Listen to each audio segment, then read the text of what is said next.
सोचिए, एक लड़का जिसकी उम्र महज 18 साल है और वो हंसते-हंसते फांसी का फंदा चूम लेता है। जी हाँ, मैं बात कर रहा हूँ भारत के सबसे युवा क्रांतिकारियों में से एक खुदीराम बोस की। खुदीराम बोस का जन्म 3 दिसंबर 1889 को बंगाल के मिदनापुर जिले के हबीबपुर गांव में हुआ। उनका बचपन कठिन था। वे कम उम्र में ही माता-पिता को खो बैठे।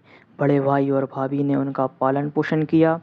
स्कूल के दिनों में ही उन्होंने अंग्रेजों के अत्याचार देखे, जैसे कि कर वसूली, बेरहम पुलिस और निर्दोष लोगों पर लाठी। इसी दौरान बंकिम चंद्र चट्टोपाध्याय की वंदे मातरम कविता और स्वामी विवेकानंद के विचारों ने उनके मन में क्रांति की आग जला दी। और फिर वे 15 से 16 साल की उम्र में उन्होंने अनुशीलन समिति नाम के गुप्त क्रांतिकारी संगठन में प्रवेश किया। यहाँ उन्होंने बम बनाना, पिस्तौल चलाना और गुप्त तरीके से संदेश भेजने जैसी ट्रेनिंग ली।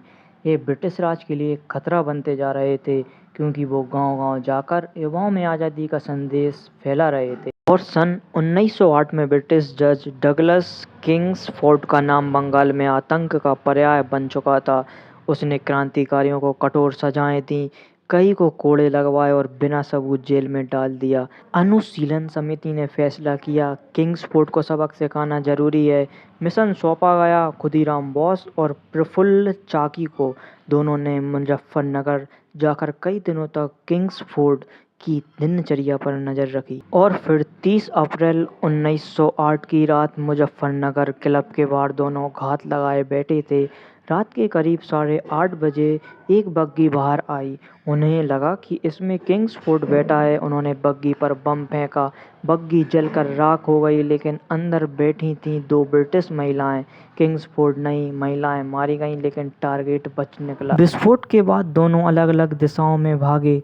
प्रफुल्ल चाकी ट्रेन से भागने की कोशिश कर रहे थे, लेकिन पुलिस ने घेर लिया। गिरफ्तारी से पहले उन्होंने अपनी पिस्तौल से खुद को गोली मार ली और उन्होंने अपने आखिरी समय में कहा, मैं अंग्रेजों के हाथ जिंदा नहीं पकड़ा जाऊंगा। और दूसरी तरफ खुदीराम पैदल भागते रहे। 25 किलोमीटर से ज़्यादा दूरी तय करने के बाद वे थककर एक रेलवे स्टेशन पर पानी पीने रुके।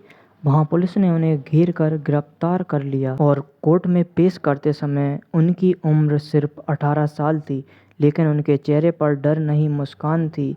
जब जज ने पूछा, क्या तुम्हें अपने किए पर पछतावा है, उन्होंने सीधा जवाब दिया, अगर मुझे 100 बार भी जन्म मिले तो मैं हर जन्म में इस देश की सेवा में मरना पसंद करूंगा। अंग्रेजों ने उन्हें फांसी की सजा सुना दी। अब फांसी का दिन आया। 11 अगस्त 1908 की सुबह मुजफ्फरनगर की जेल के बाहर भीड़ जमा थी। लोग उन्हें आखिरी बार देखना चाहते थे। खुदीराम बोस हंसते हुए फांसी के तख्ते पर चढ़े और वंदे मातरम के नारे लगाते हुए दुनिया को अलविदा कह दिया।